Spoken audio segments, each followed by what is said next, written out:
How you doing, Jake? My name is Mr. Swinger or Mike. I just want to introduce myself here. I understand that you may be having a little bit of trouble with geometry, which is common. Just want to let you know that I'm here to help, and I want to give you just a 2-minute kind of tutorial on how to do this kind of stuff. Okay. And so in geometry, right, so if you're good at algebra, which I think you are, in geometry it's just like it's a new set of rules to the game, okay? It's thinking about things in a little bit different way. Some of the things you already know, but there are things that we use in geometry that we don't use in algebra, okay? And so I was kind of like you. I was in school. I've been a math teacher for the past 16 years, okay? I went to school to be a math teacher. But in school, geometry actually was like, oh, wow, this is different. The proofs that, what? I don't. So really what you need is you need to understand just some basic vocabulary, okay? So I'm just going to walk you through a short proof here, and then just, see what you think, okay? So just want to let you know I'm here to help, and I'd love to work with you. So here's a little example on how I kind of run my tutoring sessions, okay? And so here we go. Let's take this proof of, it says given angle 1 and angle 2 are complementary, okay? And let's see, let me get my thing here. Measure of angle 2 is 64. So you want to pay attention to the given. These are 2 statements out of the 5 already that we're going to have, okay? So here's what you need to focus on. If they give you a word, it's like, all right, complementary. What does complementary mean? Okay, so statement number 1, I'm going to say angle 1 and angle 2 are complementary. All right. Now, what's my reason? Well, it told me that up here, so that's what I was given.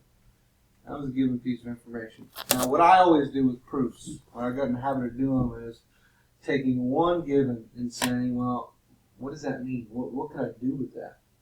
If angle 1 and angle 2 are complementary, then you know that complementary means they add up to 90 degrees, and that's what we're going to write next. It says they're complementary, meaning the next thing I'm going to write is, well, angle 1, measure of angle 1 plus the measure of angle 2 equals 90, because that's what complementary means, right? And so that's why the reason is definition of complementary angles, okay? And so I know it's hard sometimes to be like, well, I'm not sure what's right. I know if it says angle 2 is 74 degrees, I know angle 1 is 16. What do you mean make a proof? Well, I get it. And so that's why I'm trying to take you through this right here. So take it one step at a time. That's my philosophy of math. One thing at a time. Complementary means add up to 90, so I write it. Now, I can't do anything else. That's what it means. All right, I'm done with that. So I go to my second given. If I get another given, I write it down. Measure of angle 2 equals 74 degrees. Okay, 74 degrees. All right, now here's what you want to think. All these things that you write here on the left-hand side is truth. All right? And you want to put your truth together. Your truth has to add up and lead to something. And so if we got their complementary, if we got angle 1 and 2 are equal to 90, if we got angle 2 is 74, think about this. Okay? Let me change my color for a second. I see an angle 2 here, and I see an angle 2 here. Guess what?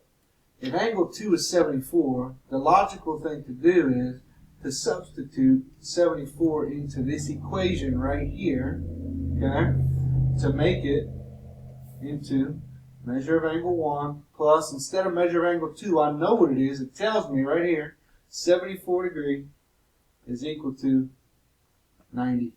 Okay? I don't have to have the degrees in it, but. So now look what we got. We got a basic equation. Angle 1 plus 74 degrees equals 90. Well, how do I know that? I didn't do the reason for number 3. The reason for number 3 was given, right? Okay, measure of angle 2 equals 74. Given. Up here. Now, how did you go from number 3 to number 4? Well, you substitute. From this equation right here, you said, well, I'm going to put in 74 into that equation right there. You substitute it. So this is the substitution property. Alright? Okay, so you need to know properties and you need to know definitions of things. Okay? Now look at what we got here. Angle 1 plus 74 equals 90. That's like saying x plus 74 equals 90. I don't know if you can actually see that or not. Okay? But I'll put it here. X plus 74 equals 90. Well, how would you get x? Right? Well, you minus 74 on both sides. Okay? Oh, I got x equals 16. Well, measure of angle 1 equals 16. Well, that's what we're doing here. You're using algebra stuff here, too. Okay? You're going to subtract 74 on both sides, and you're going to get measure of angle 1 is equal to 16 degrees. Okay? And how did you do that? Well, what did I just do? I used the subtraction property up here. I subtracted 74 on both sides. So, that's a subtraction property. Alright? Technically of equality. Alright, now that was it for this proof. Now, obviously, the proofs get a little bit harder, but the basic thing is knowing what complementary means, what supplementary means, what all these definitions mean, and be able to apply it into the proof. And I can totally help you with that. I've taught geometry for years, so just want to throw it out there to you. If you need help, let me know, or let Michelle know. Okay? All right. Take care, and hope to see you soon. They turn this thing off.